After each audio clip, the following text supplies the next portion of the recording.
Que nous sommes en live. Alors bonjour à tous, bienvenue.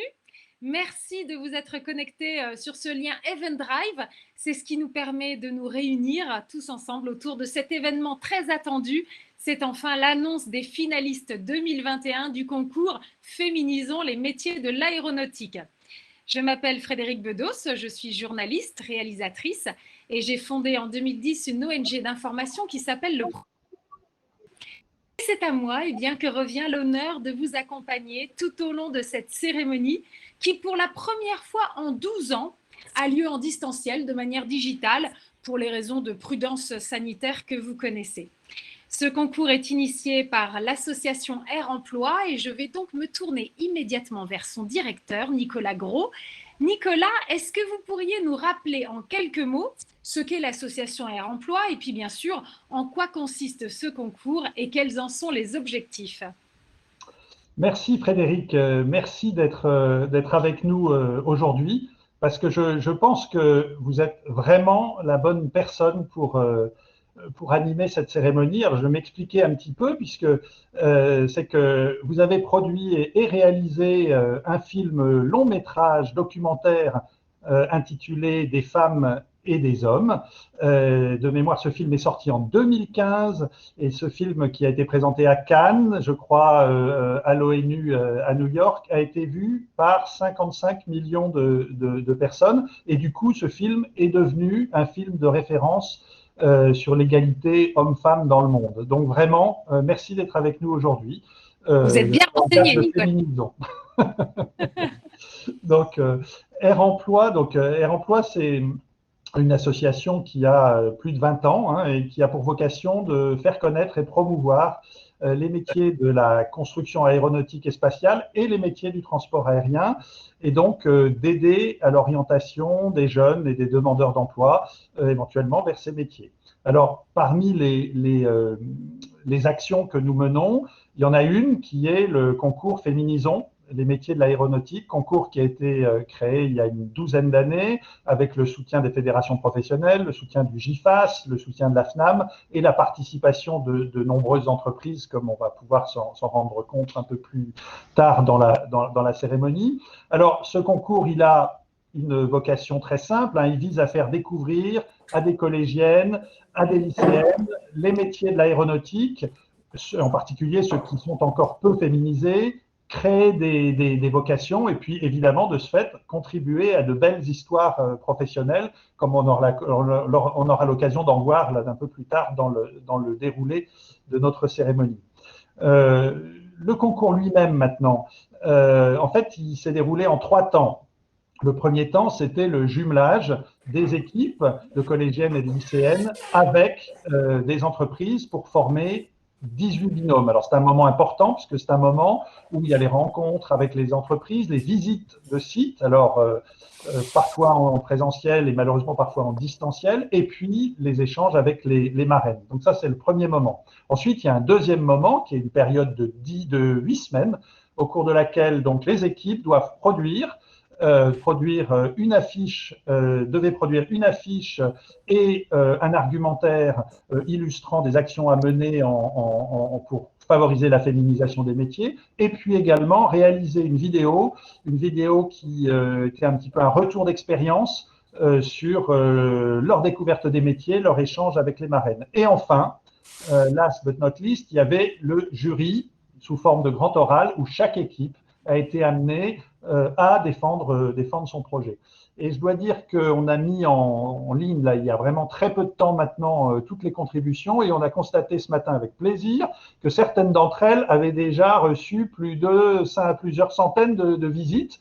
Et donc, c'est dire l'attractivité des productions que nous allons récompenser aujourd'hui, Frédéric. Extra. Merci beaucoup, Nicolas, pour toutes ces explications. Alors, on s'en doute, la pandémie a perturbé le déroulement du concours. Je crois même qu'à un moment, il y a eu des véritables hésitations quant à son maintien. Est-ce que vous pourriez nous expliquer ce qui finalement vous a décidé, vous et vos équipes, ainsi d'ailleurs que vos partenaires, à continuer envers et malgré tout? Oui, alors évidemment, cette année, elle a été particulièrement difficile pour l'ensemble du transport aérien, et y compris pour le concours Féminisons.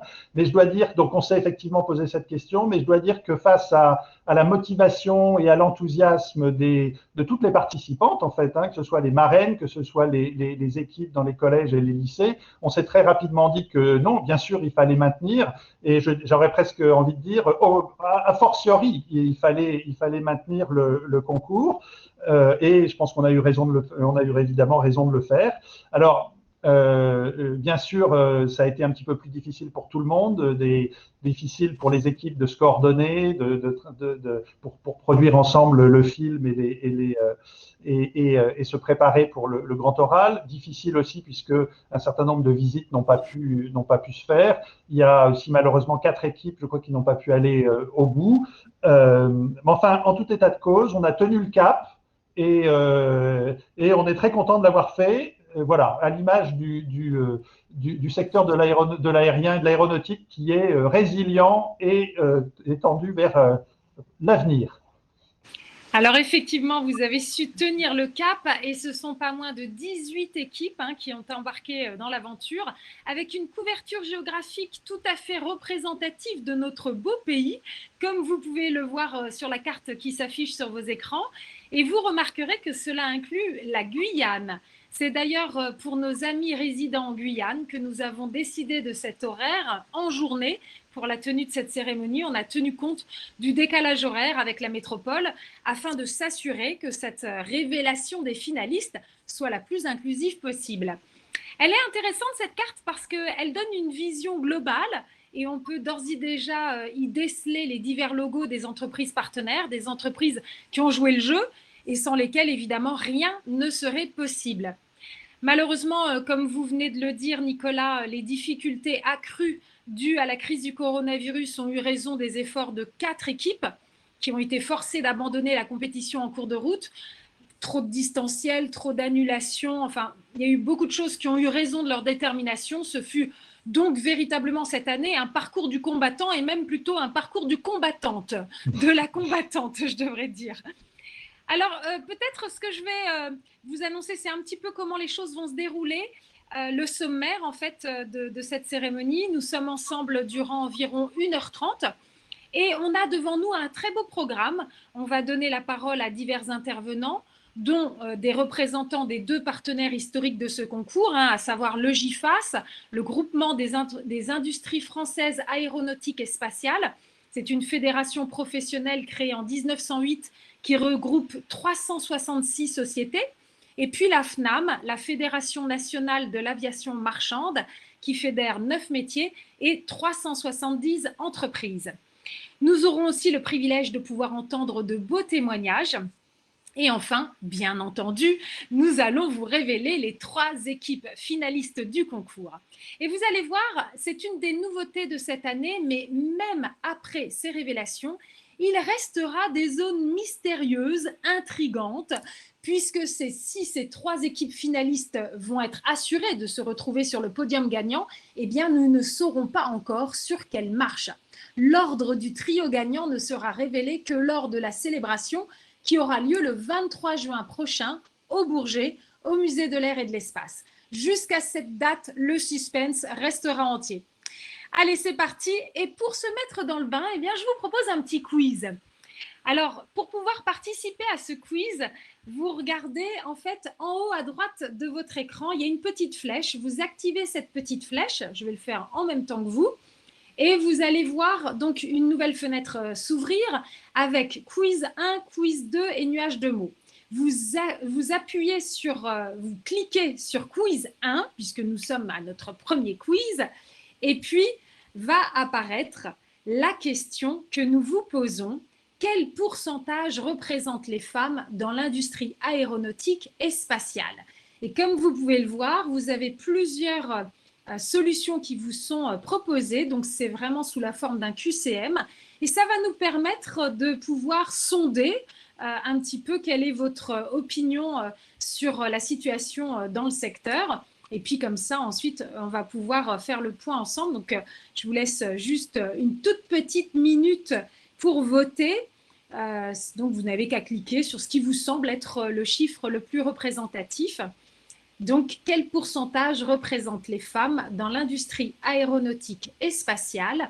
Dès qu'on pense avoir à peu près recueilli toutes les réponses, ce sera Mélanie qui fait partie de l'équipe organisatrice et qui est derrière aux manettes avec Laura, avec Émilie, avec plusieurs personnes. Il y a pas mal de monde derrière hein, pour faire en sorte que tout ça puisse avoir lieu. Et donc, on va pouvoir découvrir la véritable réponse que vous aurez d'ailleurs compris sans doute en votant, puisque normalement, il y a une petite flèche verte qui s'inscrit. Et puis surtout, on va pouvoir commenter cette réponse. Donc, on attend que Mélanie puisse revenir vers nous avec le résultat du sondage. Et le voici qui s'inscrit à notre écran. Et donc, je vois, si je comprends bien, eh bien, vous avez été très, très nombreux à avoir une vision très réaliste du secteur, puisque 77% d'entre vous, vous avez voté pour le pourcentage des 23%, ce qui me semble bien être la bonne réponse. Et donc, c'est quand même, je trouve que c'est assez extraordinaire. Donc, il y a quand même quelques personnes hein, qui n'ont pas bien répondu, mais en tout cas, voilà, le 70%, personne n'y croyait. Alors, peut-être pour commenter ce chiffre, je vais m'adresser à une personne qui connaît, à mon avis, très bien le sujet. Philippe Dujaric, bonjour, est-ce que vous êtes là? Philippe Dujaric. Bonjour Voilà. Frédéric. Oui, oui, oui. Bonjour Philippe, Santé. merci d'être là, merci d'être avec nous. Philippe Bonjour. Dujaric, je vous présente. Hein. Vous êtes directeur des affaires sociales et formation du GIFAS, hein, donc le fameux groupement des industries françaises aéronautiques et spatiales. Et je pense que je ne me trompe pas si je dis que la question de la féminisation de l'industrie aéronautique et spatiale, eh ben, c'est une question qui vous est chère. Est-ce que vous pourriez nous faire un état de la situation et partager avec nous votre vision sur le sujet? Oui, tout à fait. Ben, écoutez, d'abord, si vous me le permettez, d'abord bonjour à toutes et à tous. Et je crois que le à toutes, là, aujourd'hui, est particulièrement justifié. D'abord, vous exprimez toute ma joie d'être parmi vous aujourd'hui parce que au GIFAS, qui est l'organisation professionnelle qui rassemble les industries aéronautiques et spatiales, on est on tient la cause de la parité et de la féminisation des métiers vraiment à cœur. Ça nous tient à cœur et depuis très longtemps. D'ailleurs, nous avons depuis le départ de cette initiative Féminisons les métiers apporté notre plein soutien. Deuxième chose, je voulais vous dire aussi, remercier bien entendu toutes les équipes hein, qui sont connectées, hein, les établissements d'enseignement, collèges et lycées, les marraines de nos entreprises, les personnels de l'éducation nationale aussi qui s'impliquent, les organismes de formation. Et puis, un grand merci aussi à l'équipe d'Air Emploi, parce que je sais qu'à chaque fois, ce concours qui s'étale, comme vous savez, sur toute une année, est un gros travail. Et à chaque fois, c'est le plein succès. Le seul petit regret, c'est que cette année, nous ne pouvons pas fêter tout ça au Salon du Bourget. Mais nous le referons alors, au Musée de l'Air, bien sûr, et puis dans 2 ans, à l'édition du Salon du Bourget de 2023. Alors, ce chiffre, oui, 23%, je vois avec satisfaction que ça ne surprend personne. Bon, effectivement, moi je dirais simplement, peut mieux faire, mais il faut avoir une petite vision quand même historique sur l'affaire. Et je me permets, compte tenu, je suis un senior, et donc c'est vrai que cette cause, elle nous tient, je dirais, il y a eu un tournant dans les années 2000, hein, ça fait 20 ans qu'on est sur le sujet. Et sur ce genre de sujet, je pense que c'est pas de trop. Il y a 20 ans, bah, c'était la création d'Air Emploi d'ailleurs, on était à 15%. Alors, bon, ça peut paraître modéré comme résultat. Néanmoins, la pente, elle est là. Et je pense que c'est dû quand même à une bonne progression des choses, des représentations, des efforts que nous avons fait ensemble d'information sur les métiers. Alors, on a Féminisons les métiers, mais on a également beaucoup d'autres actions en territoire que nous soutenons. Et je pense que pour les années prochaines, nous allons redoubler d'efforts, car je voulais dire en introduction que la filière aéronautique est de retour. Après une crise importante, on prépare la reprise. Et ça s'adresse effectivement aux jeunes filles là, qui sont connectés, mais bien entendu, jeunes garçons aussi, à tout le monde, et on va avoir de fortes actions d'attractivité, d'information de nos métiers dans les mois et les années à venir. Car vous avez entendu les prévisions d'Airbus, on va repartir dans la production et donc va y avoir des emplois pour l'avenir dans la filière. Nous avons aussi les avions militaires, la défense, il y a beaucoup de commandes, le spatial, dans les satellites, etc. Donc, vous savez que l'industrie aéronautique est un des piliers de l'industrie française et européenne, un point fort de l'Europe. Nos avions sont très compétitifs, nos hélicoptères, nos fusées, etc. Et donc là, c'est un message là, global, ce n'est pas la féminisation, mais qui s'adresse à la fois aux jeunes filles et aux jeunes garçons. Mais je pense que c'est important. Le transport aérien et l'industrie aéronautique, le transport aérien, seront de retour. Oui, c'est important de comprendre à quel point il y a des belles perspectives dans ce secteur et en même temps, comme l'a très bien dit Nicolas en introduction, le secteur a été très bousculé par la crise du Covid et en même temps, il y a aussi toutes ces voilà, cette espèce de désamour en ce moment et notamment d'une partie de la jeunesse puisqu'il y a quand même le dénigrement de l'outil, de l'aviation, de l'aérien par rapport à l'écologie, à tous ces défis-là. Et donc, il y a ce défi de l'avion du futur, de l'avion décarboné. Et là, on va avoir besoin de tout le monde, et notamment des femmes. Effectivement, on aura besoin de toutes les compétences et qu'on ne peut pas se priver de la moitié des compétences, hein, puisque le marché de l'emploi est composé à moitié de femmes. Et ça, c'est très bien. C'est une conquête historique. Hein, dans les années 60-70, c'est loin d'être le cas. Et on voit aujourd'hui, si les femmes représentent 50% des emplois, occupent 50% des emplois, que la plupart des secteurs et des professions sont à dominante d'un ou des deux ou de l'autre sexe et qu'il y a assez peu finalement d'équilibre et de mixité, ce qui est dommage. Il y a l'aéronautique, mais il y a beaucoup d'autres secteurs. Nous, dans l'aéronautique, on est dans la moyenne de l'industrie des matériels de transport, hein, que ce soit les trains, les voitures. On est dans cette moyenne hein, qui est de 22-23%. D'autres industries sont un peu plus attractives apparemment pour les femmes, la santé, le textile ou autre, ce qui fait que l'industrie en moyenne est plutôt à 30% de femmes. Mais les matériels de transport, la mécanique, puisque en dépit des gros progrès de l'électronique, etc., on a des bases mécaniques, n'attire pas spontanément les jeunes filles, il faut bien le dire.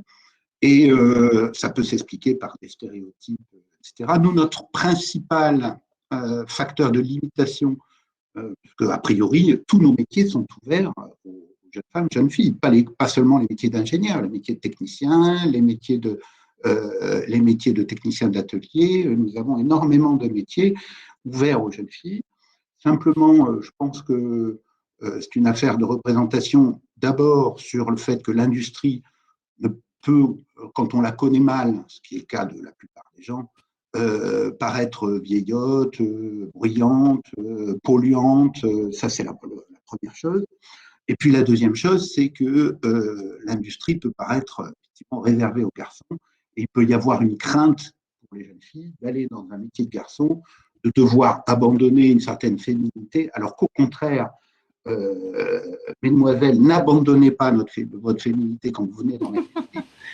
Nous avons absolument besoin pour l'équilibre de nos équipes, de féminité. C'est vraiment l'intérêt de la manip. Hein, parce que si c'est pour retrouver les mêmes qualités que les garçons, c'est pas la peine. Et donc, je crois que ça, ce sont des freins qui, quand même, vont finir par se lever. Et justement, le concours, enfin, l'opération Féminisons les métiers, en permettant aux jeunes filles d'aller voir, de rencontrer physiquement des lieux, déjà des personnes, ça permet de se rendre compte de la réalité de notre industrie, qui est une industrie de haute technologie, qui n'est pas une industrie de charge lourde, qui n'est pas une industrie d'effort physique, qui est une industrie de précision, qui est une industrie de haute technologie, d'innovation, de créativité, tout ça c'est bien des qualités féminines. Et donc, on a vraiment, il n'y a aucune raison qu'on n'arrive pas un jour à équilibrer parfaitement les affaires.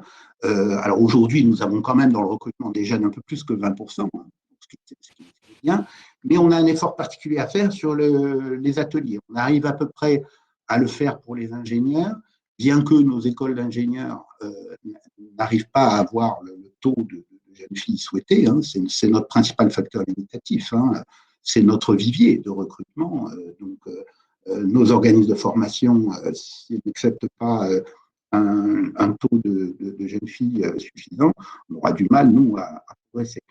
Pour toutes ces raisons, c'est pour ça que nous progressons doucement, mais nous comptons bien progresser dans les années à venir et d'ailleurs renforcer, je terminerai par là pour ne pas être trop long, renforcer encore notre soutien à l'équipe d'Air Emploi pour cette opération féminisation que nous renouvellerons bien sûr dans les années à venir. Extra, je pense qu'ils vont apprécier parce qu'il est évident qu'il faut mettre un coup d'accélérateur et comme vous Oui. l'avez très bien dit, on recrute à tous les niveaux de la chaîne et donc il faut vraiment continuer la sensibilisation. Merci infiniment, cher Philippe Dujaric. On vous retrouve dans un instant. Et ce qui est très intéressant, c'est que dans ce que vous venez de partager avec nous, il y a déjà des choses que effectivement nous avons pu relever parmi nos témoins. Il y a notamment une jeune femme qui était censée témoigner puisqu'on a vraiment envie d'incarner les propos, tout ce dont on est en train de parler. Et donc nous avions prévu d'avoir le témoignage d'une jeune femme qui s'appelle Andrea Mornay, dont vous découvrez le visage ici. Et il y a à peine une demi-heure, Andrea a malheureusement eu un empêchement de dernière minute, un empêchement professionnel qui fait qu'elle ne peut pas être parmi nous. Et du coup, je vais juste essayer de vous résumer un tout petit peu ce qu'elle nous a partagé parce que c'est tout à fait éclairant. Philippe Dujaric vient de parler de la féminité, de ces stéréotypes qui font que certaines femmes se disent que les métiers de la mécanique, de la technologie, etc., voilà, la filière ingénieur, etc., ce serait que pour des garçons manqués, que pour des personnes voilà, très masculines, etc. Et bien, Andrea nous a fait part du fait qu'elle, justement, elle aimait le maquillage, elle aimait la mode, elle se sentait très féminine et c'était important pour elle. Donc, elle a été une participante du concours. Quand ça a eu lieu, c'était en 2013 pour elle. Et elle en a gardé un souvenir très vivace puisqu'elle avait même conservé le badge de l'époque, d'autres objets liés à cette expérience. Elle avait prévu de nous les montrer directement aujourd'hui pendant la cérémonie. Donc, c'était assez émouvant. Elle était à l'époque donc en seconde. Et en fait, elle avait d'ores et déjà choisi pour son bac une option mécanique de découverte. Et c'est en fait quand Air Emploi est venu rendre visite, faire une présentation dans son lycée, que véritablement elle a été très attirée. Elle s'est retrouvée à donc être accompagnée par plusieurs marraines à Marignane, et c'était avec Eurocopter. Et là, ça a été vraiment un vrai déclic. Elle dit qu'elle s'est reconnue dans ce secteur et que ça a bousculé tous les préjugés qu'elle pouvait avoir. Et de là, donc, elle a eu un parcours tout à fait exemplaire. Et donc, elle a fait un bac technique avec option mécanique. Elle est passée à un DUT en génie mécanique. Et elle a passé ensuite une licence pro aéronautique. Et aujourd'hui, elle dit qu'elle est arrivée exactement enfin au point là où elle voulait arriver, justement, quand elle s'est lancée dans ses études. Et donc, elle est consultante au sein d'un bureau d'études techniques qui est une filiale d'Airbus qui s'appelle Simpa. Et elle s'épanouit, elle est vraiment ravie. Et quand on lui demande si effectivement, si le concours n'était pas venu à elle, si finalement ça aurait vraiment changé quelque chose, elle dit que c'est certain parce qu'elle s'est rendue compte à quel point, même quand on peut envisager ce type de carrière, on ne sait pas par où passer. C'est très difficile de trouver son chemin. Et là, effectivement, elle s'est sentie guidée. Donc, elle dit que le projet est tombé à pic et ça a été déterminant pour elle. Donc, voilà. Donc, je trouve que c'est un très beau témoignage qui nous montre à quel point ce parcours, ce concours a des effets vraiment positifs, très, très concrets. Et donc, c'est formidable. Il ne faut rien lâcher. Il faut continuer. Alors, je vous propose d'avancer donc dans notre découverte et d'aller de plus en plus voilà, vers le résumé de tout cela. Et on va passer à une nouvelle question du quiz. Donc, une seconde question. Donc, on fait la même manipulation que tout à l'heure. Vous cliquez donc sur la petite flèche qui est en haut à droite. Vous arrivez dans cet espace dédié au quiz. Vous cliquez sur le quiz numéro 2 et vous allez donc découvrir cette seconde question. Selon vous, en France, quel est le pourcentage de femmes pilotes? Et là encore, eh bien, vous avez différentes réponses qui vous sont proposées. Donc, est-ce que c'est, à votre avis, 4%, 8%, 16% ou 25%? Donc là, déjà, vous voyez que dans les propositions qu'on vous fait, on est déjà dans des chiffres beaucoup plus petits, ce qui montre bien d'ores et déjà que, quoi qu'il arrive, sur ce secteur des femmes pilotes, il y a vraiment beaucoup, beaucoup de progrès à faire, ça c'est certain, puisque le maximum qu'on vous propose, c'est 25%. Maintenant, quelle est la bonne réponse? Eh bien, il vous suffit de voter pour pouvoir vous en apercevoir. Et puis nous, on va découvrir dans un instant les résultats de ce sondage et découvrir si là aussi vous êtes aussi bien renseigné que pour la première question où vous étiez vraiment une majorité à avoir tout de suite sorti la bonne réponse, c'est-à-dire des 23% de femmes présentes dans le secteur de l'aéronautique. Alors voilà la réponse. Donc, vous êtes 60% donc, à avoir répondu 8%. Et 13% à avoir répondu 16%. Alors, il se trouve que donc la réponse, c'est moins de 7% de femmes qui sont femmes pilotes. Et donc, là encore, on voit que vous êtes tout à fait comment dire, lucide sur la situation. C'est assez épatant. Nicolas Gros, je reviens vers vous parce que cette faible représentation des femmes dans ce secteur des pilotes, évidemment, ça ne vous laisse pas indifférent et je crois que ça vous a amené à décider de mettre en place une autre nouveauté dans le concours. Est-ce que vous pouvez nous expliquer? Oui, bien sûr, Frédéric. En fait, il y a parmi les innovations de 2021 dans le cadre du concours Féminisons, il y a pour la première fois un jumelage entre un collège et des pilotes. En l'occurrence, il s'agit de pilotes d'Air France qui ont accepté avec enthousiasme ce jumelage. Et donc, une classe de collège qui a pu échanger, découvrir ce métier.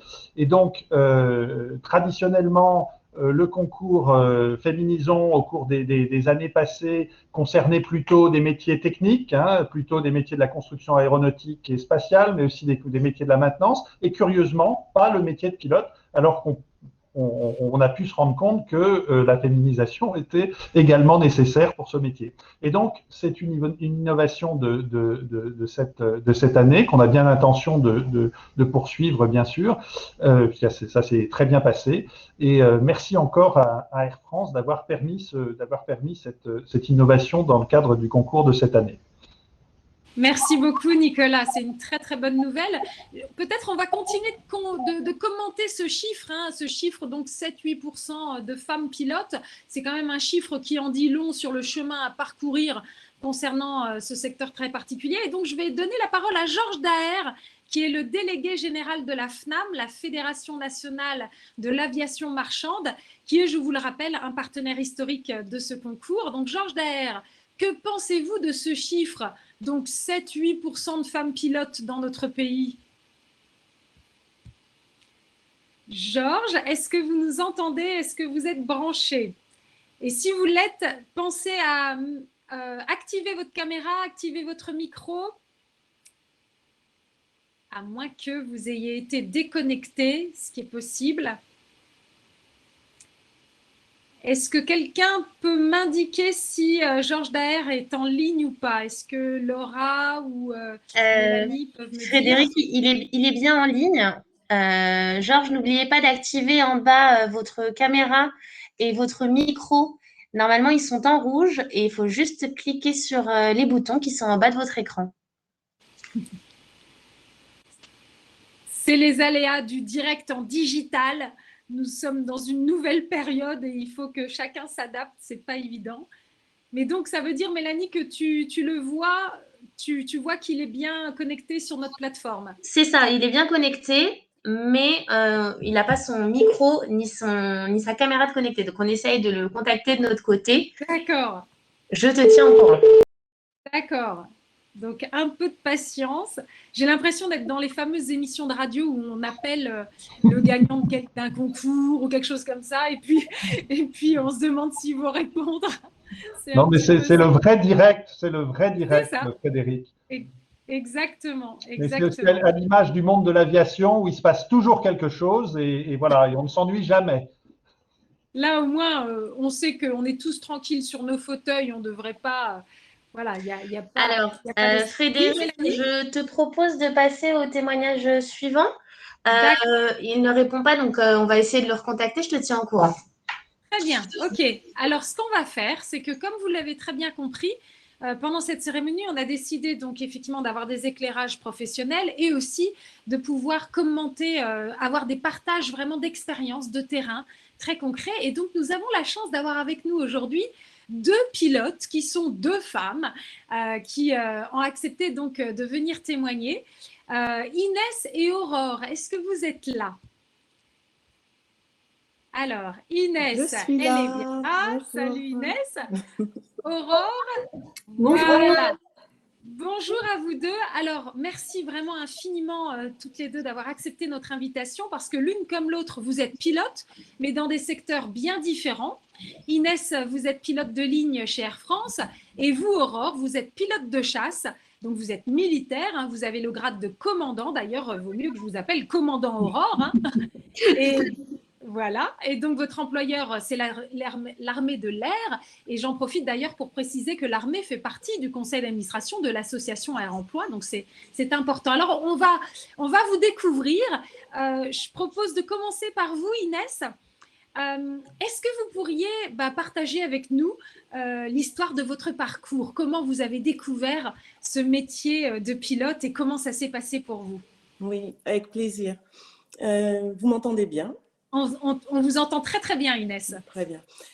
Tout d'abord, bonjour à toutes et à tous, puisqu'il y a des hommes également. C'est un petit peu étrange de se retrouver à la fois chacun de son côté, à la fois tous ensemble, de façon très moderne finalement. Mais écoutez, en tout cas, je suis vraiment ravie d'être présente aujourd'hui. Je suis donc Inès, je suis OPL, officier pilote de ligne, donc copilote chez Air France depuis bientôt 15 ans. Je suis là parce qu'en fait, la transmission est vraiment au cœur de notre métier de pilote. On fait beaucoup d'instructions et c'est vraiment une partie essentielle de notre travail. C'est comme ça qu'on apprend, c'est comme ça qu'on transmet. Voilà, donc il me paraissait évident et naturel de venir pour discuter avec de futurs pilotes, de futurs intervenants de l'aéronautique.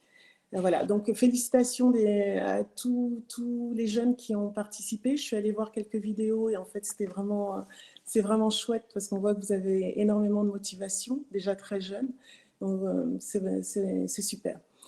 Voilà, moi ce qui m'intéresse de partager aujourd'hui avec vous, c'est le fait qu'une trajectoire de formation n'est pas toujours linéaire, c'est pas toujours simple et que on peut malgré tout arriver à son but malgré tous les accros sur le parcours. Donc en ce qui me concerne, j'ai grandi pas très loin de Roissy, dans une ville qui s'appelle Villers-le-Bel, puis à Gonesse, qui se trouve sous les axes d'arrivée et de départ de l'aéroport. Et donc j'ai été au contact entre guillemets des avions très très très tôt. Je les regardais avec fascination, c'était à l'époque du Concorde.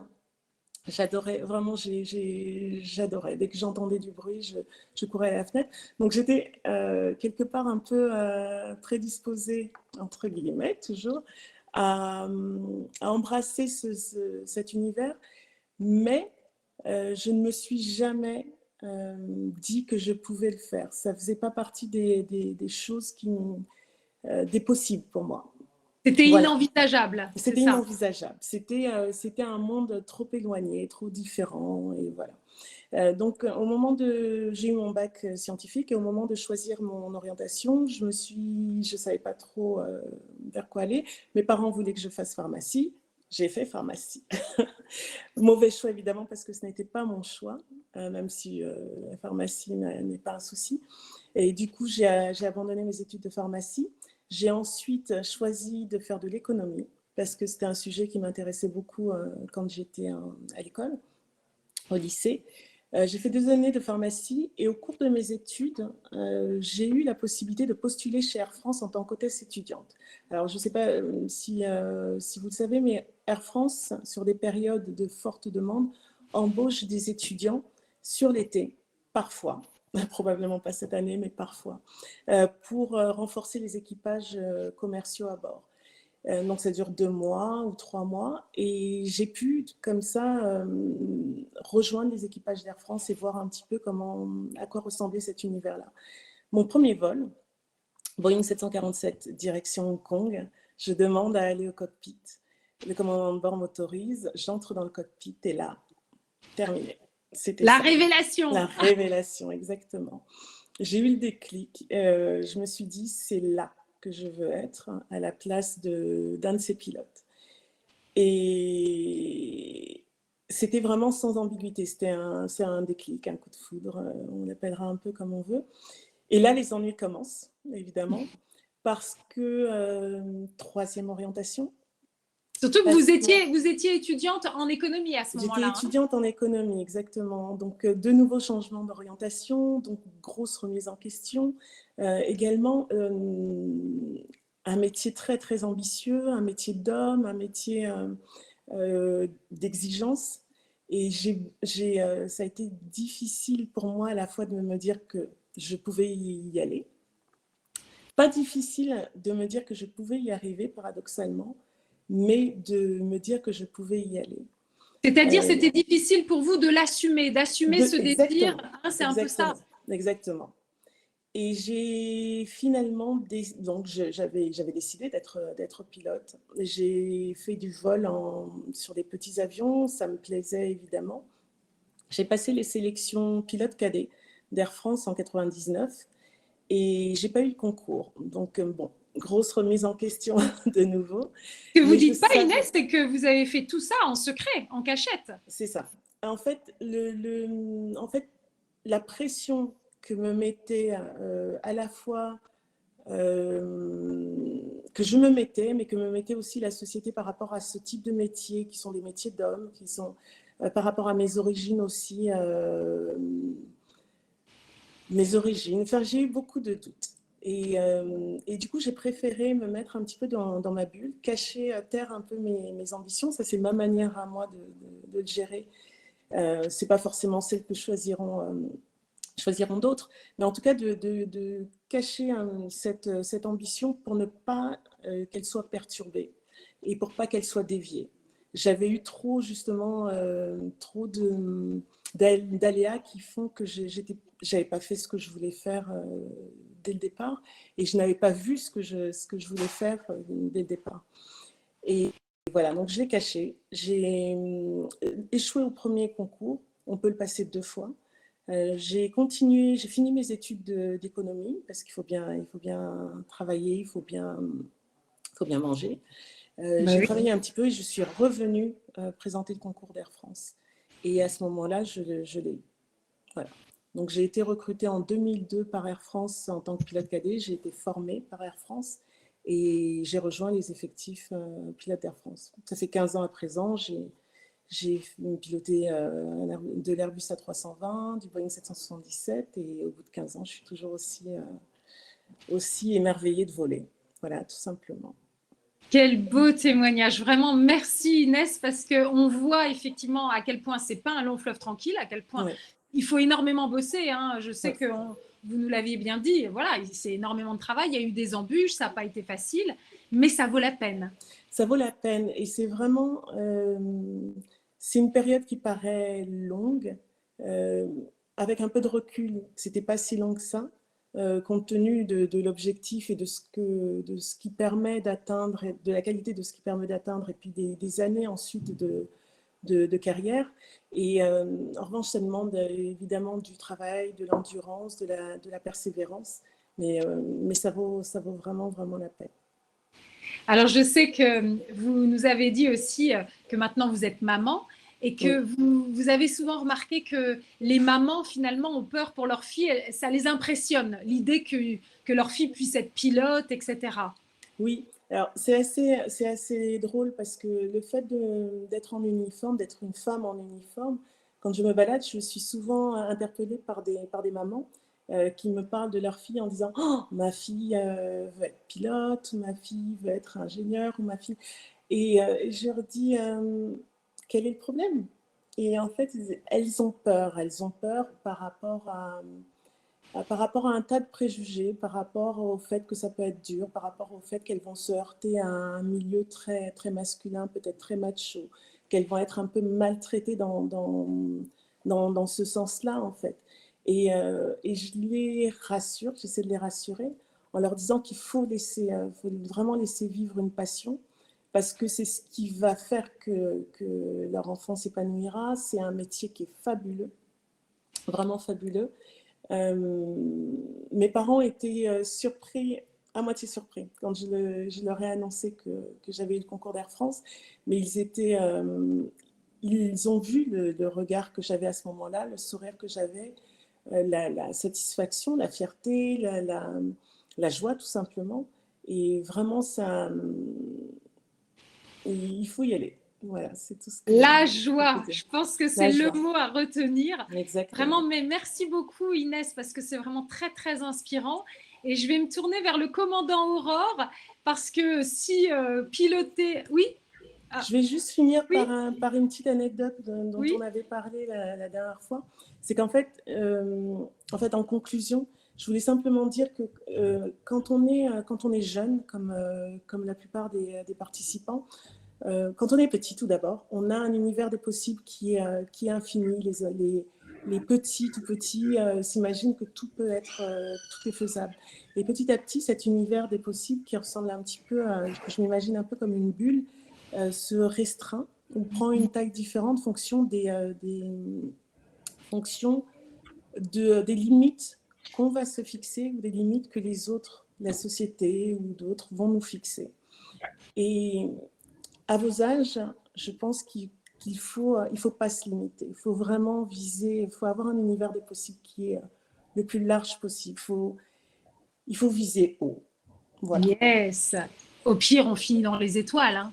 Au pire, on finit dans les étoiles ou sur la Lune. Certains iront peut-être. Voilà. Magnifique. Merci. Vraiment. Merci beaucoup Inès. C'est très inspirant. Je vais Merci. me tourner vers le commandant Aurore. Si être pilote des lignes chez Air France, c'est impressionnant. Je pense que vous pilotez des engins encore plus intimidants, Aurore. Comment est-ce que les choses se sont passées pour vous? Eh bien d'abord, donc bonjour à toutes et à tous. Donc oui, je suis donc mon statut, mon grade, c'est commandant. Je m'appelle Aurore et je suis pilote de chasse sur Mirage 2000 dans l'armée de l'air et de l'espace. Pour moi, la façon dont ça s'est passé, en fait, pour vous décrire un petit peu mon parcours, ce que j'aimerais dire en préambule, c'est qu'en fait, un objectif, il peut paraître ultra ambitieux, peut-être même presque inatteignable, mais c'est un peu comme un alpiniste qui regarde le sommet de la montagne qu'il veut gravir, en fait. Il faut diviser son objectif en étapes successives, et à chaque étape franchie, c'est un succès, et on va sur la prochaine étape.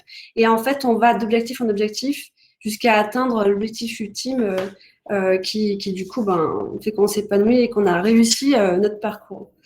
Donc pour vous décrire un petit peu mon parcours, moi j'ai grandi à Salon-de-Provence, donc pas très loin de la base aérienne où il y a l'école de l'air et une base très vitrine, je dirais, pour l'armée de l'air et de l'espace. Et je voyais la patrouille de France s'entraîner tous les jours au-dessus de ma tête. Alors je ne sais pas si c'est ça qui a déclenché cette passion, mais ce qui est certain, c'est que dès enfant, j'étais passionnée par les avions. J'étais aussi très attirée par l'aspect militaire, la discipline, l'autorité, alors qu'aucun membre de ma famille n'était dans les armées. Et j'ai toujours ressenti un fort sentiment, j'ai toujours eu donc un fort sentiment de patriotisme en fait, et je voulais, même toute petite, je disais à mes grands-parents que je voulais me rendre utile pour la nation, je voulais faire quelque chose qui serve. Et plus tard, adolescente, j'ai eu l'occasion de faire un baptême de l'air sur un petit avion léger et j'ai voulu apprendre à piloter tout de suite. Je me suis dit, oh, c'est génial, j'adore ça. Je me sentais vraiment à mon aise dans cet élément et j'avais vraiment envie d'apprendre à piloter. J'ai eu donc la chance que mes grands-parents m'offrent des cours de pilotage. Et comme je venais d'une famille modeste, j'ai été orientée aussi vers des demandes auprès du conseil régional pour avoir des bourses qui me permettaient de payer les heures de vol. Et j'ai pu aussi, à cette occasion-là, faire des stages de voltige donc à l'époque sur Cap 10, petit avion de voltige. Et là, clairement, j'ai su que je voulais en faire mon métier. Là, la passion, elle devenait viscérale, en fait, de faire de la voltige en Cap 10. Je voulais devenir, du coup, pilote de chasse. Il se trouve que les instructeurs avec lesquels j'ai changé, qui m'apprenaient la voltige, nombre d'entre eux étaient des anciens militaires, anciens pilotes de chasse ou pilotes d'essai chez Eurocopter, notamment, là où travaille Andrea actuellement, qui n'a pas pu nous rejoindre aujourd'hui.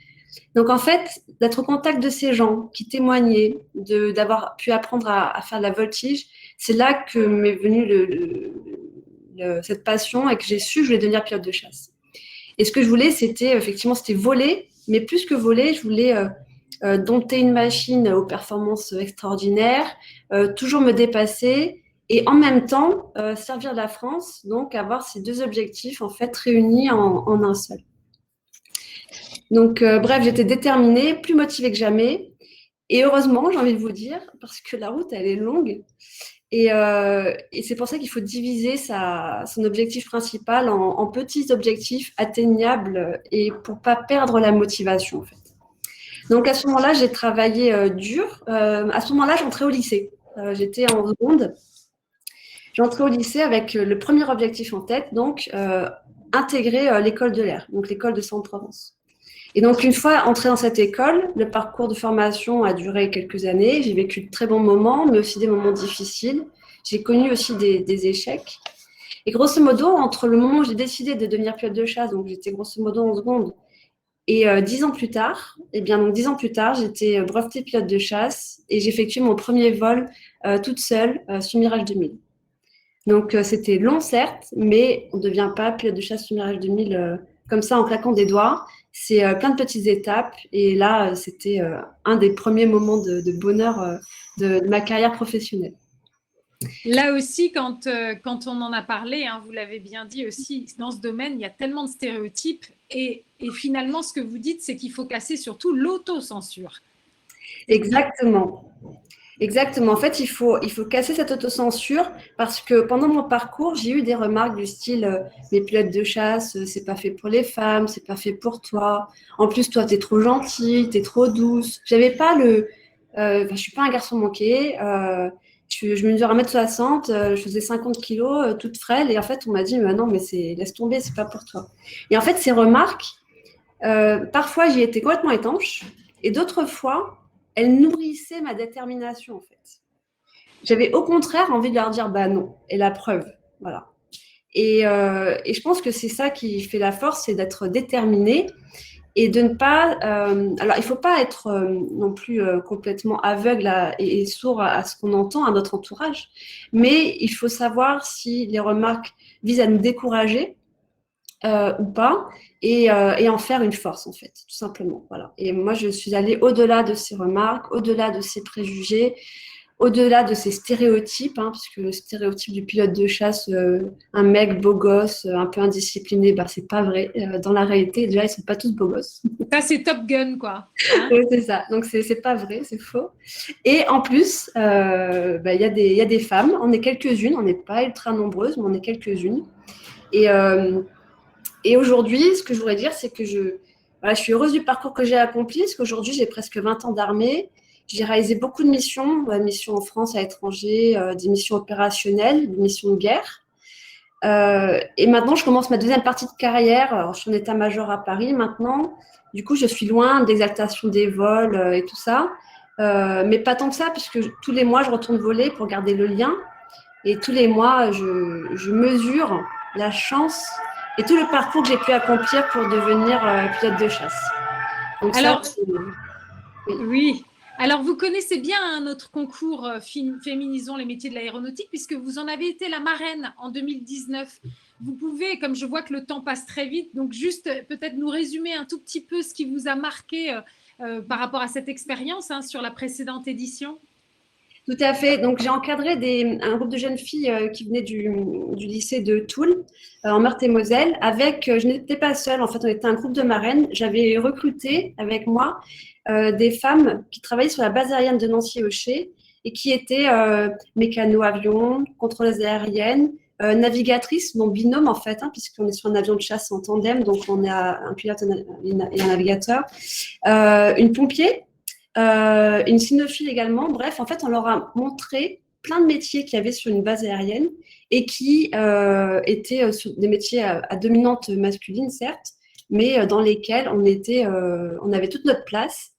Et ce dont je me rappelle, c'est que ces jeunes filles, elles étaient un peu ébahies, en fait. Elles étaient assez émerveillées de nous voir si assurées, si intégrées et si épanouies à notre place, au métier que l'on accomplissait, et ce dans un milieu plutôt masculin, mais tout en gardant une certaine féminité aussi, sans être des garçons manqués. Donc en fait, cet émerveillement, j'ai trouvé ça touchant parce qu'en fait, quand on travaille dedans, quand on est dedans tous les jours, on a l'impression que les gens savent en dehors des clôtures et des murs de la base. Mais en fait, non. En fait, il a fallu qu'elles viennent sur la base pour se rendre compte de ça. Et là où je suis assez contente, c'est que parmi ces jeunes filles, il y en a 2 qui ont suivi l'année dernière une formation militaire initiale de réserviste. Donc, pour l'instant, elles sont encore au lycée. Mais voilà, en tout cas, elles ont eu envie de découvrir un peu plus le milieu militaire et j'espère, pourquoi pas, le milieu aéronautique, donc en tant que mécano, contrôleur, pilote ou autre. Mais voilà, c'est ce qui m'a marqué. Merci infiniment, Commando Aurore, pour ce témoignage. Merci encore à Inès aussi. Vraiment, vous êtes des femmes pilotes impressionnantes et c'est très inspirant pour nous tous. Vraiment, c'est extra. On est pleine d'admiration quand on vous écoute. Je crois que Georges Daher est revenu parmi nous. Alors, on va essayer quand même de prendre aussi… voilà. Bonjour, Georges. Ça y est, vous êtes… Bonjour Frédéric, est-ce que vous m'entendez? On vous entend, c'est super. Alors, je rappelle que vous êtes le délégué général donc, de la FNAM, la Fédération nationale de l'aviation marchande. Et donc, Georges Daher, je voulais justement vous demander ce que vous pensez de ce fameux chiffre, donc 7-8% de femmes pilotes seulement dans notre pays. Alors, il est faible, bien évidemment. De par mon expérience, moi, au sein de rejoindre la FNAM, j'ai fait l'essentiel de ma carrière chez Air France, une compagnie que je connais bien, donc de l'intérieur, où j'ai été des RHPN, et on invitait beaucoup les jeunes filles, jeunes femmes à venir dans les métiers de pilote. On n'a pas de problème pour les hôtesses stewards, surtout dans le métier de PNC, personnel navigant commercial, où les 2 tiers sont des femmes. On a beaucoup d'hôtesses, mais pilotes, beaucoup moins. Des mécaniciens également, des personnels de piste, agents de trafic également, c'est beaucoup moins. Donc, j'invite toutes les jeunes filles à rejoindre d'abord le secteur de l'aérien, qui est un secteur de passion. C'est ce qu'on vient de voir avec Aurore et Inès. Même si en ce moment, on peut dire malheureusement, le secteur traverse une crise, la crise la plus dure de son histoire, la plus difficile, une crise qui a cloué brutalement les avions au sol et qui a vu ses propres salariés inquiets pour leur avenir, les entreprises qui se battent pour leur survie. C'est un secteur qui a connu une croissance et qui connaîtra à nouveau une croissance très importante. Je rappelle que juste avant la crise de Covid, on était la crise sanitaire, la croissance du transport aérien était en moyenne de l'ordre de 6% par an, et je ne doute pas que ça reviendra. Qui se développe de plus en plus maintenant en Europe, où l'Europe revient en tête des pays et des continents en termes de vaccination, va forcément protéger la population et revenir à une vie quasiment normale. Donc la croissance du transport aérien, je suis certain que ça va revenir, et comme je disais tout à l'heure, c'est un secteur plutôt de passion et de progrès. Le transport aérien, il lie les hommes entre eux, il permet les échanges culturels, il apaise les tensions, c'est un facteur de paix dans le monde de progrès. Il favorise les échanges commerciaux. Vous savez que jamais il y aurait eu un tel développement dans la mondialisation, au sens positif du terme, de la mondialisation, ne serait jamais faite s'il n'y avait pas le transport aérien derrière. Les économies mondiales se sont développés et ne peuvent plus se passer de transport aérien, n'en déplaise aux détracteurs du secteur. Frédéric, comme vous le rappeliez tout à l'heure, à tous ceux qui veulent nous rendre responsables des changements climatiques mondiaux, où on dit, alors que le secteur aérien, on sait tous que représente 2,5 à 3% des émissions de CO2, là où l'Internet, il représente au moins le double, sans parler des transports en voiture et d'autres moyens de transport ou d'autres moyens de Oui, puis c'est surtout que de toute façon, ce qui est très beau, c'est que c'est aussi un secteur plein de créativité, de savoir-faire extraordinaire. Et donc, on compte sur vous pour trouver toutes les solutions technologiques pour amener l'émergence d'une nouvelle génération d'avions qui sera décarbonée, qui sera vraiment l'avion de demain. Donc, ça aussi, on a beaucoup d'espoir là-dessus. Vous avez fait allusion donc à ces métiers qui sont beaucoup moins connus pour les femmes, et notamment les métiers autour de la piste. Et je sais qu'en 2020, vous avez fait un film qui s'appelle Les filles en piste. Et donc, j'en profite pour le dire, il est accessible sur YouTube. Si vous faites Les filles en piste, c'est la FNAM qui a financé ce film, il me semble. C'est ça. On travaille beaucoup avec un emploi sur ces sujets de féminisation des métiers de l'aérien, parce qu'on y croit beaucoup. Je pense que ça présente beaucoup d'intérêt pour l'ensemble des salariés, bien sûr, mais particulièrement pour les femmes. L'expérience d'Aurore et d'Inès ne sont que de bons exemples. C'est terminé le temps où Marie Marvin, qui est la première femme pilote et qui a traversé la Manche en 1909, a dû se déguiser en homme pour rejoindre le front comme poilu, une drôle d'appellation d'ailleurs de terme pour une femme de caractère.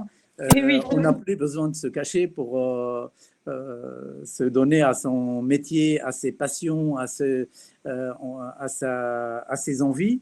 Faites-vous plaisir dans vos métiers, mesdames, jeunes filles, parce que ça se fait, la féminisation va se faire au début de la vie active, elle ne va pas se faire quand on a 45 ou 50 ans. On a de beaux exemples dans l'aérien, bien sûr, on en a tous les jours. Vous savez qu'aujourd'hui, certains dirigeants, je commencerai par Anne-Marie Couder, présidente d'Air France KLM, Anne Rigaille, Nathalie Stubler, Muriel Assouline, toutes, que ce soit Air France, à Transavia, French Bee, tout ça, ce sont des dirigeants, je ne cite des dirigeants, des femmes dirigeantes et qui sont passés par diverses étapes de leur vie professionnelle. Et comme le disait d'ailleurs Aurore tout à l'heure, les femmes sont confrontées ont des défis souvent plus importants pour elles que pour les hommes, surtout des métiers qui sont stéréotypés masculins, où on dit les clichés ils sont nombreux. On sait que souvent on dit, Aurore le rappelait tout à l'heure, pilote, c'est pas un métier pour toi, t'es frêle, t'es pas grande, t'es une femme, il faut être costaud, il faut ceci, il faut cela. Et ben non, la meilleure preuve, Aurore y est arrivée et bien d'autres y sont arrivés et d'autres y arriveront encore. Donc c'est un secteur de passion, de progrès, d'avenir, de tout ça. C'est clair que l'avenir de l'aviation, j'ai pas de doute quant à son avenir, et il passera par les avions verts, par aussi notre capacité à renouveler la flotte pour devenir plus vert, à décarboniser, à trouver, je suis certain qu'on trouvera l'avion qui va bien à hydrogène, électrique, ou à plus court terme avec les biocarburants qui permettent de réduire de près de 80% les émissions de CO2. Donc il y a des solutions technologiques qui sont à notre portée et je suis sûr qu'on peut y arriver, que ce sujet-là sera forcément une réussite pour notre secteur et on reprendra notre progrès et la croissance dans les années à venir, au plus tard, en 2023-2024. Merci infiniment, cher Georges. Je suis obligée de vous interrompre parce que le temps file et il faut vraiment qu'on avance, mais un grand merci. On se retrouve dans un instant pour l'annonce des finalistes. À tout de suite. À tout de suite. Il est temps donc maintenant de découvrir les équipes qui ont participé à notre concours. Et donc, avant de les présenter une par une, je vais juste vous préciser ce que nous entendons par ce mot équipe, puisqu'il s'agit d'une très belle alliance entre différents acteurs, que sont d'abord évidemment les jeunes filles qui s'engagent dans le concours. Elles sont accompagnées par les établissements scolaires, ainsi que les équipes enseignantes, bien sûr.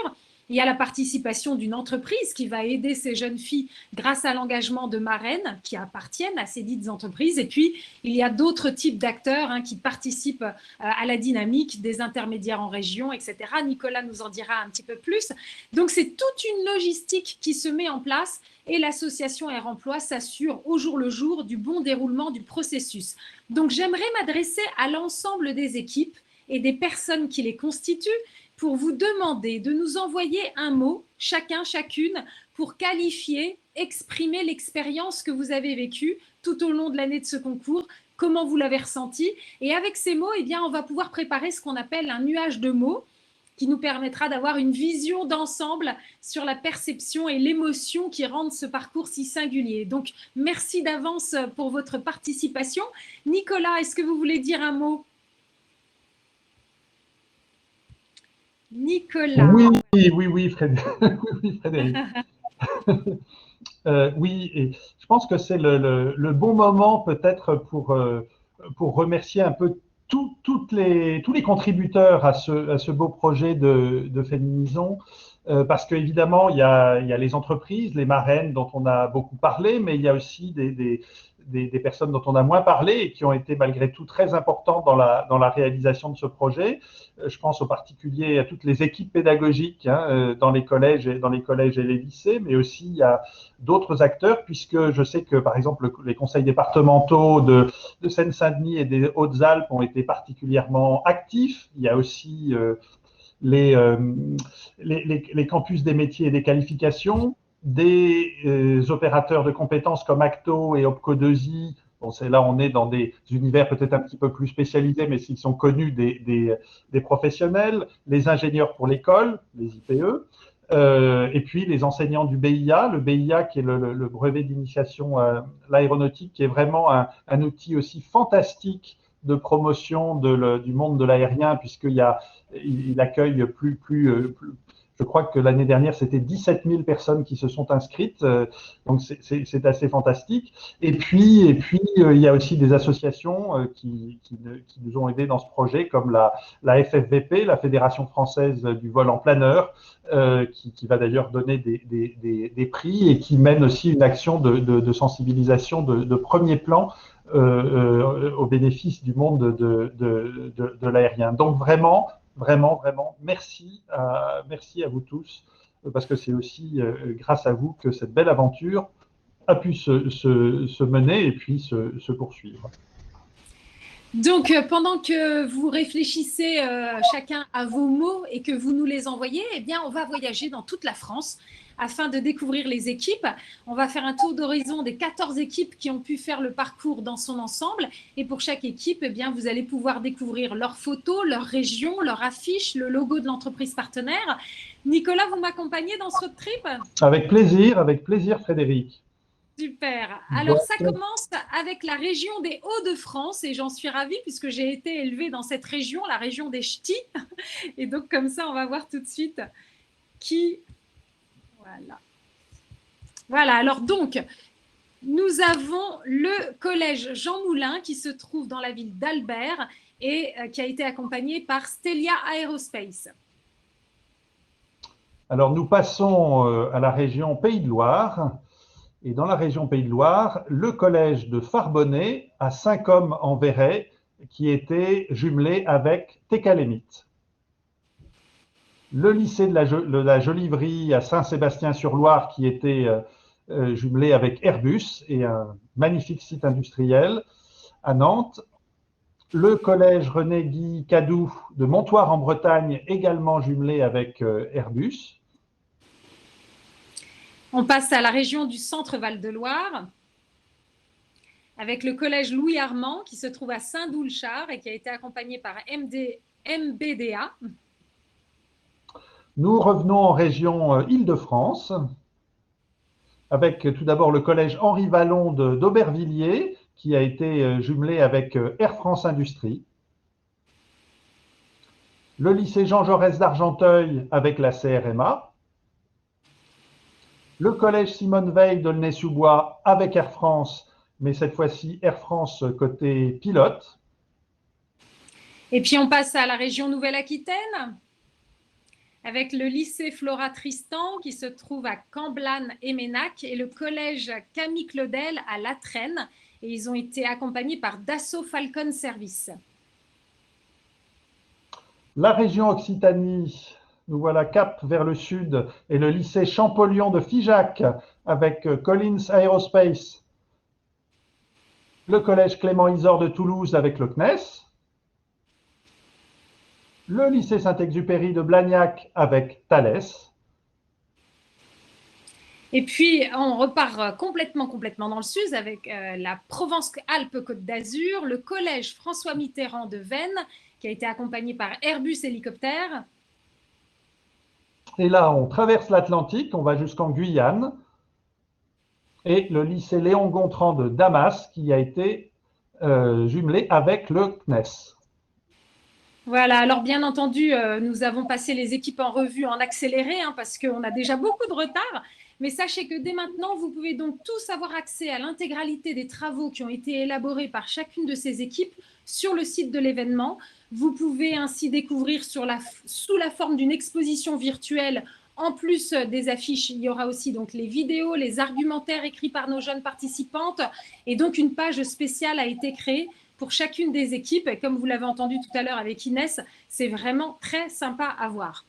Comme nous vous l'avons expliqué au début de cette intervention, à la base, il y avait 18 équipes sur la ligne de départ. 4 équipes ont été forcées à l'abandon en cours de route à cause du coronavirus et de toutes ces tristes conséquences. Donc aujourd'hui, on tient évidemment à leur rendre hommage. Nicolas.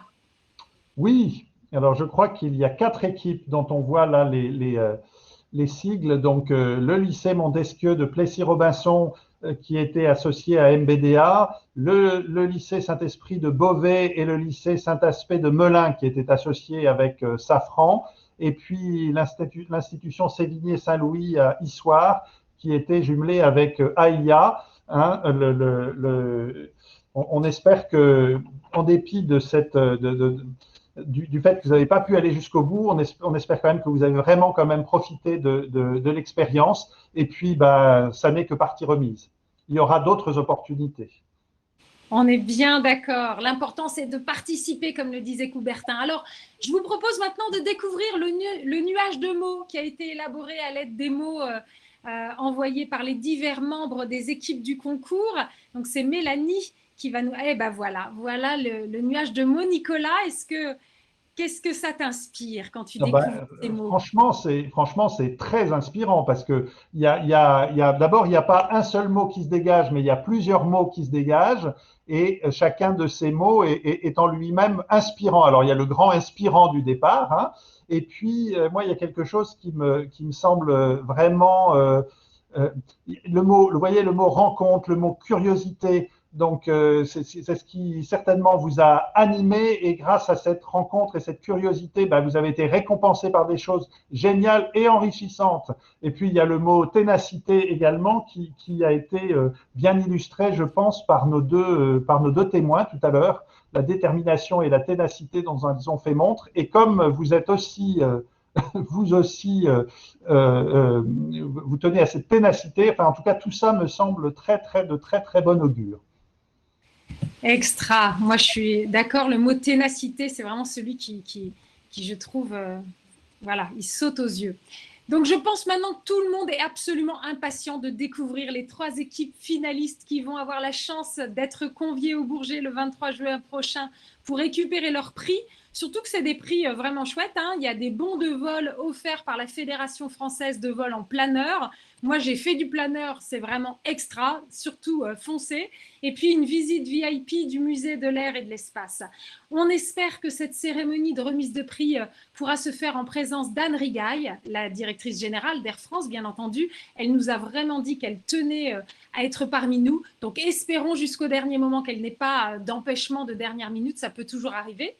Je vais maintenant me tourner vers Marie-Laure Egui et Anna Ferré, qui ont beaucoup œuvré au bon déroulement des opérations, hein, notamment en tant que conseillère métier, sachant que Marie-Laure, vous êtes la conseillère, enfin, vous avez conseillé pour les domaines liés à la construction aéronautique et spatiale, et quant à vous, Anna, vous avez conseillé plutôt pour le domaine du transport aérien.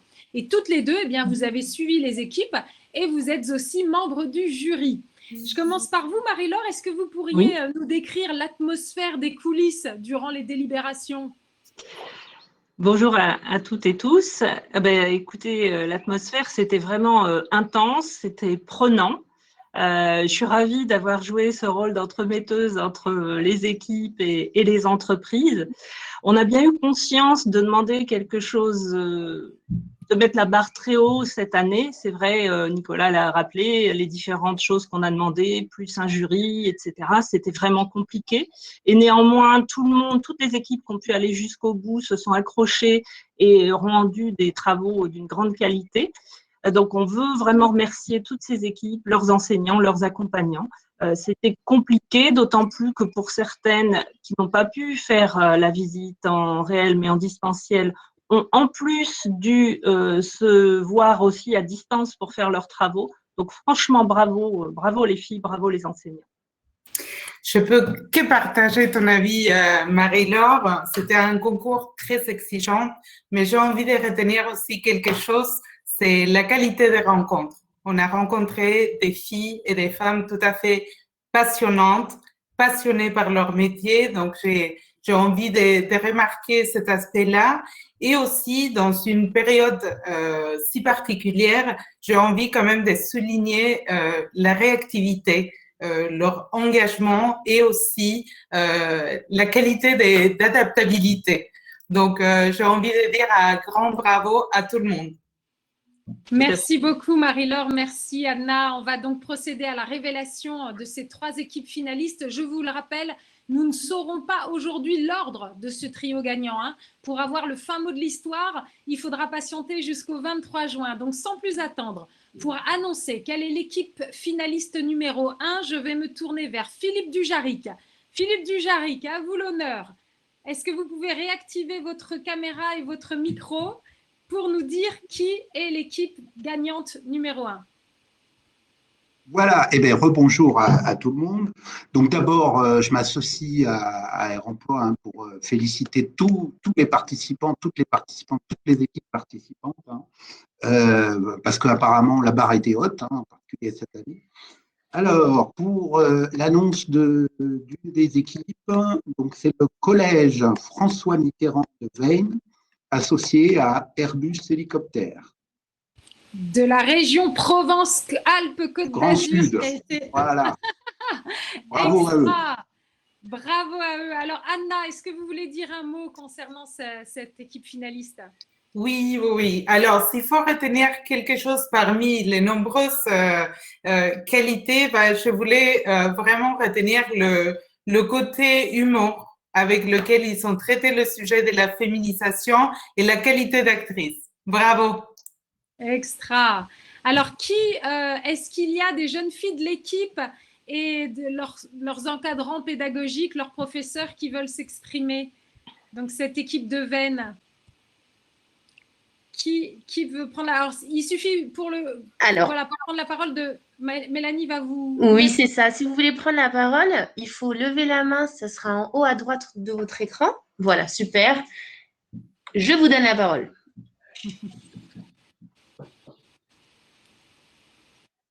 Alors, qui est à l'antenne? Présentez-vous.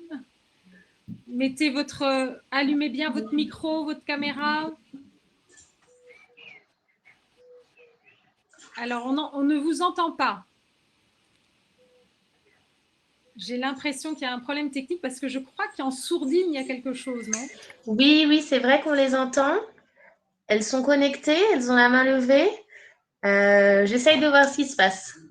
Alors, peut-être en attendant, peut-être que Christian Zabot, si vous êtes présent, vous étiez vraiment la personne référente pour Airbus Hélicoptère. Peut-être que vous êtes là. Normalement, il est là. Je l'ai vu tout à l'heure dans les personnes connectées. On voit le collège. François Mitterrand. Hello. Ah, bravo à vous. Bravo. Qui veut prendre la parole?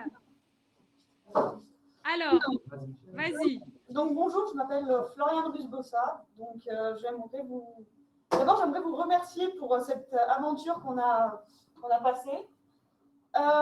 Donc nous sommes très heureuses de faire partie des 3 équipes sélectionnées. Ça a été une très belle expérience à vivre et je pense qu'elle restera gravée à jamais dans notre mémoire. Et j'aimerais préciser que pour moi, ça sera la première fois que j'irai à Paris, donc ça sera une... Extra. Super. C'est super, félicitations. Bravo. Et j'aimerais encore vous dire un très grand merci. Ah, formidable. Ça, vraiment, même derrière vos masques, on se rend compte de votre joie. Non mais là, waouh, vous pouvez même pas s'imaginer là. Alors, on a Monsieur Laperche, leur professeur, qui souhaite aussi s'exprimer, qui est à distance. Il n'est pas avec elle parce qu'il corrige des épreuves de BIA. Alors, Monsieur Laperche. Voilà.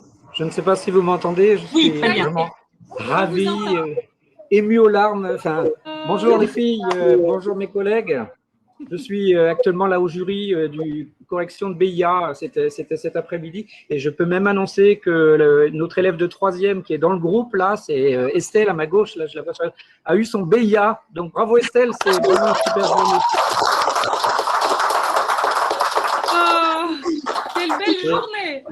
Oui, belle journée parce que la section BIA du Collège de Veynes, on a vraiment une chance d'avoir beaucoup de filles. On a 21 filles sur 42 participants et 12, ah, 14 vous allez me faire présentées. pleurer là, trop d'émotions là.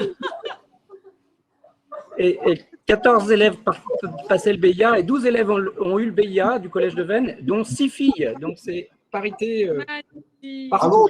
Voilà. Magnifique. Merci. Bravo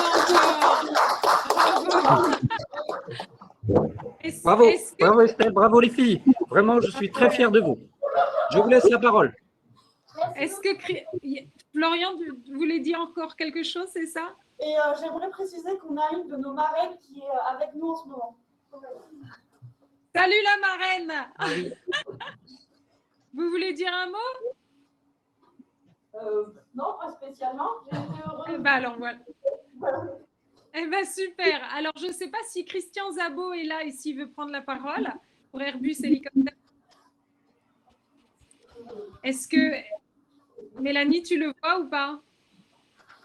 Autrement, on enchaîne. On est très, très en retard, les amis. Encore une fois, merci. Hein. Merci pour tout. Merci beaucoup. Félicitations. Si on n'arrive pas à voir Monsieur Zabot, bah, peut-être qu'il s'exprimera le 23. Oui, tout à fait. Alors, je vous propose d'aller vers Georges Daher pour qu'il puisse nous révéler l'équipe finaliste numéro 2. Georges, c'est à vous. Oui, alors la deuxième équipe finaliste, c'est le collège Henri Vallon d'Aubervilliers, soutenu par Air France Industrie. Magnifique, la région Île-de-France qui est très bien représentée. Marie-Laure, est-ce que vous voulez dire un mot concernant cette équipe? Oui, alors concernant cette équipe, on a particulièrement apprécié la qualité du scénario de la vidéo et puis aussi l'implication des jeunes filles, la place qu'elles ont laissée à chacune au sein de l'équipe, et elles ont aussi su, alors ça fait beaucoup de choses, mais c'est bien, créer un lien étroit avec leur marraine tout au long des 8 semaines du concours. Donc ça, c'est super, bravo. Yes. Alors, qui a envie de s'exprimer? Est-ce qu'on a des jeunes filles du collège qui sont présentes en ligne et qui voudraient s'exprimer de cette fameuse équipe finaliste? Alors, pour l'instant, je n'ai personne. Alors, je vous rappelle juste qu'il faut aller en haut de l'écran à droite pour lever la main. Voilà. En attendant, est-ce que Sylvie Charenton de Air France Industrie est présente? Sylvie Charenton, si vous nous entendez, si vous êtes présente, n'hésitez pas à lever la main, qu'on puisse vous donner la parole. Alors oui, je suis présente. Je ne sais pas si vous m'entendez. Ça y est, on vous Ça voit y et est, on vous vous entend. vous m'entendez. C'est formidable, j'ai réussi. Et donc, ça a été une expérience absolument extraordinaire de recevoir ces collégiennes. Pour ma part, c'était la première fois que je faisais cette expérience-là. Je voulais vraiment remercier toutes les personnes qui ont participé, aussi bien les marraines que les personnes de l'équipe accueillante, les personnes qui sont venues témoigner, qui ont fait part de leur vraiment de leur passion, de leur motivation, et on a essayé de montrer justement à ces collégiennes des différents métiers que l'aéronautique peut proposer, aussi bien mécanique aéro, ça peut être aussi de la logistique, ça peut être aussi de manager en innovation ou expert en engineering, enfin voilà, un panel assez large. Et puis leur montrer aussi, en faisant la visite dans un hangar d'un 777 qui était en phase out, donc qui était en train de sortir de notre flotte, qu'on pouvait très bien être, comme ça a été déjà dit, rester très féminine dans un uniforme bleu, garder toute sa féminité, son sourire et son vernis à ongles, et savoir aussi participer et s'imposer, parce que c'est pas toujours évident, effectivement. Des fois, il peut y avoir des petites réflexions, des petites taquineries de la part de nos collègues masculins, mais je trouve que cet ensemble, c'est une belle collaboration, et on espère vraiment pouvoir accueillir de plus en plus de jeunes filles dans nos métiers. Concernant AFI, nous avons une progression de notre taux de féminisation sur les 10 précédentes années, puisque nous avons doublé notre représentativité pour arriver à 13,8% sur 2020. Donc, il y a encore du progrès, mais nous sommes en progrès permanent. Voilà. Extra. Donc, un grand merci, parce que ça a été un grand merci à tout le monde. Félicitations à cette équipe. Félicitations à tout le monde. Bravo pour vraiment le travail accompli, l'engagement de tout le monde. Et puis, si j'osais dire une phrase justement qu'elles ont prononcée, c'est vraiment, qui a été prononcée par plusieurs personnes, à vrai dire, ne jamais baisser les bras et toujours croire en ses rêves. Voilà. Extra. Merci beaucoup, Sylvie Charenton. Avec plaisir. Je vois que les élèves du collège Henri Vallon sont présentes. Hello les amis. Félicitations. Merci. Alors, quelle réaction vous avez? Qu'est-ce que vous avez envie de nous dire? Avant tout, je tenais vraiment à vous remercier parce que ça a été quelque chose d'incroyable. On a été très reconnaissants de participer à ce projet magnifique. On remercie avant tout Air France Industrie, Air Emploi, les marraines, toutes les personnes impliquées dans ce projet, mais aussi nos professeurs, M. Simino, M. Flick, et les chefs d'établissement, Mme Rollin et Mme Bouchelin. On a toutes été émerveillés par ce projet. Ça a vraiment été une expérience merveilleuse. Excellent. Et à vous, est-ce qu'il y a une marraine qui a envie de s'exprimer, qui serait présente, sachant qu'il voilà, donc il suffit encore une fois pour pouvoir participer, de lever la main. Est-ce que Mélanie, est-ce que tu vois une main se lever ou est-ce qu'on enchaîne? À mon avis, oui, Mélanie? Non, je n'ai pas de main levée. Très bien. Alors donc, rendez-vous le 23 juin, hein, les filles, parce que vous ne savez pas à quelle place du podium vous êtes. Hein. Merci encore et félicitations. Et on va découvrir quelle est l'équipe. Au revoir. L'équipe finaliste numéro 3. Et pour la révéler, eh bien, je m'adresse à Nicolas Gros. Oui, alors pour la troisième équipe, nous allons partir vers la région Pays de la Loire. Et c'est le lycée La Jolivrie, Saint-Sébastien-sur-Loire, jumelé avec Airbus. Formidable. Anna, est-ce que vous avez un mot à dire concernant cette équipe finaliste? Oui, alors je vais aller très vite, mais je voulais remarquer la qualité de leur affiche. C'est une des raisons pour laquelle cette affiche est ressortie un petit peu sur le fond, sur la forme. Donc, bravo les filles. Bravo. Alors, les élèves donc, du lycée Ivry, est-ce qu'on les voit? Pas encore. Pas encore. Ça y est, je donne la parole. Elles vont arriver. Bonjour, je crois qu'elles ont toutes hurlé de joie par rapport à ce prix, parce que c'est vrai. Est-ce que vous pouvez activer votre caméra? On ne vous voit pas. Ah oui, pardon, excusez-moi. Voilà, c'est bien mieux. Très bien que ce soit les élèves. Oui, allez-y. Allez-y, les filles. Non, mais ça se déplace. Allez-y, parlez, ça se déplace. Donc elles ont hurlé de joie. Tout le monde a hurlé de joie quand… voilà. C'est une belle surprise. Une super surprise. Allez-y, les filles. On est très surprises. Enfin, on s'y attendait pas du tout. On avait presque baissé les bras et je ne sais pas trop quoi dire. On est super contentes et puis on a appris beaucoup de choses avec ce projet et voilà. C'était vraiment un super projet qui a permis de découvrir un nouveau univers du C qu'on ne connaissait pas forcément. Alors, vous l'avez compris jusqu'au bout, ne jamais baisser les bras. Ouais. Alors du coup, vous êtes entouré de vos professeurs, c'est ça? Oui, c'est ça. Alors les professeurs, quelle réaction? Eh bien, on ne s'attendait pas à ça. On pensait qu'on n'allait pas du tout être sélectionnés.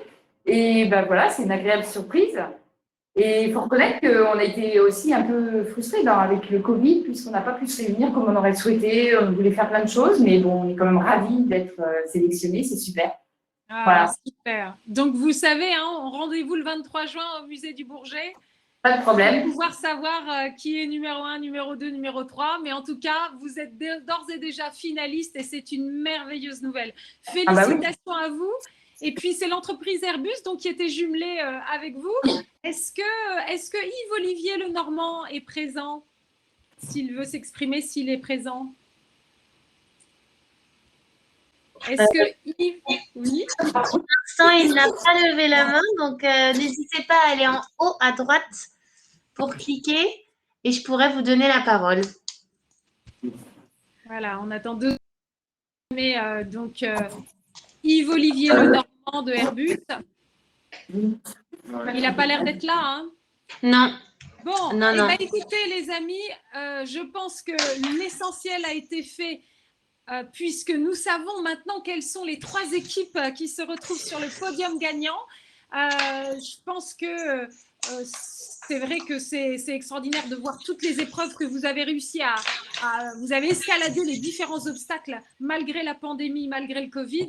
Peut-être, Nicolas, un mot de conclusion? Oui, Frédéric.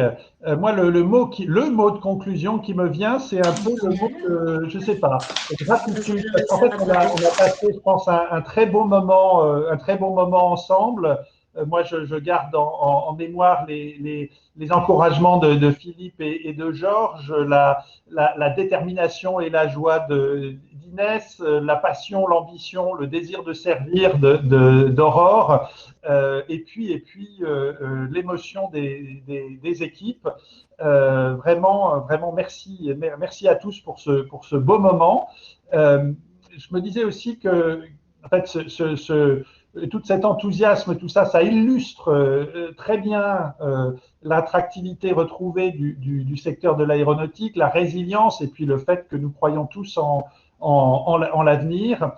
Et rebondissant un peu sur ce que avait dit à un moment donné Philippe, on s'est dit qu'un concours Féminisons de manière bisannuelle, donc une fois tous les 2 ans, c'est peut-être pas suffisant, hein, il faut pousser, voilà, il faut continuer à agir pour la féminisation de certains des métiers de l'aérien. Et donc, du coup, nous avons décidé, bien sûr, de maintenir le concours, mais au-delà du concours, de faire de Féminisons une action un petit peu permanente avec des modalités différentes.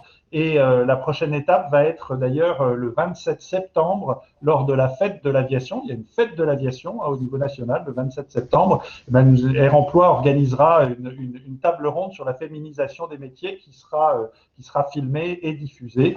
Voilà, mais ça n'est qu'une des actions d'autres actions seront mises en place tout au long de l'année au fil de l'eau. Donc voilà, on a un deuxième rendez-vous en plus de celui de la remise des prix la semaine prochaine. Alors, c'est vrai qu'il y a eu beaucoup d'émotions et je pense que ça donne tout le sens de votre action, de cette mobilisation et surtout en cette année si particulière. Ça vous récompense d'avoir décidé envers et malgré tout de maintenir le concours. Si vous avez autour de vous des personnes qui n'ont pas pu se connecter en direct pour suivre cette cérémonie, surtout ne vous inquiétez pas, on va vous envoyer un mail avec le lien replay, comme ça vous pourrez le partager autour de vous. Et puis, bien entendu, donc rendez-vous est pris pour les 3 équipes gagnantes pour le 23 juin prochain. Réservez bien la date dans vos agendas. On va vous envoyer tous les détails dans les jours qui viennent. Je crois que Mélanie va appeler même les professeurs des équipes de Vennes et de Nantes juste après la cérémonie. Donc, restez près du téléphone. Et donc, cette remise des prix sera entièrement filmée. Et là aussi, on vous enverra un lien qui vous permettra donc de visionner la cérémonie. Juste peut-être un dernier mot par rapport à mon ressenti. Je partage tout à fait la vision de Nicolas. C'est évident qu'il y a encore beaucoup de chemin à parcourir pour permettre aux femmes de prendre toute leur place dans la société de manière générale. Et en fait, je pense que faire en sorte que cette présence féminine progresse dans le secteur de l'aéronautique, eh bien, ça représente un signe fort. Ah, il y a quelqu'un qui a son micro allumé. Et du coup, ça vient interférer. Donc, en tout cas, je pense vraiment que ce secteur de l'aéronautique, qui est quand même un secteur de pointe, qui est un secteur très particulier, qui est un fleuron de l'industrie française, de notre savoir-faire, de notre talent, je pense que c'est un signe fort quand on voit que les femmes prennent de plus en plus de place dans ce secteur et qu'en soi, ça représente un véritable espoir en soi. Donc, je m'adresse à toutes les jeunes filles qui ont participé à ce concours cette année. Parlez-en autour de vous, partagez votre expérience, faites passer le message. Les filles, on vous attend et vous savez quoi? The sky is the limit. Voilà, félicitations encore. Excusez-moi, est-ce que je peux avoir juste 2 secondes la parole parce qu'Yves-Olivier Lenormand d'Airbus n'arrivait pas à accéder à pouvoir lever la main et je l'ai au téléphone et il voulait s'exprimer à travers moi, bien sûr. Donc, sur le fil. Yves-Olivier, qu'est-ce que tu veux dire?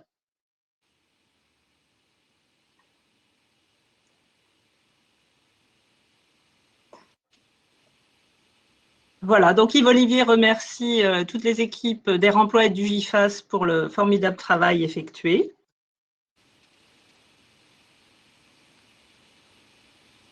Et féliciter bien sûr le lycée La Joliverie.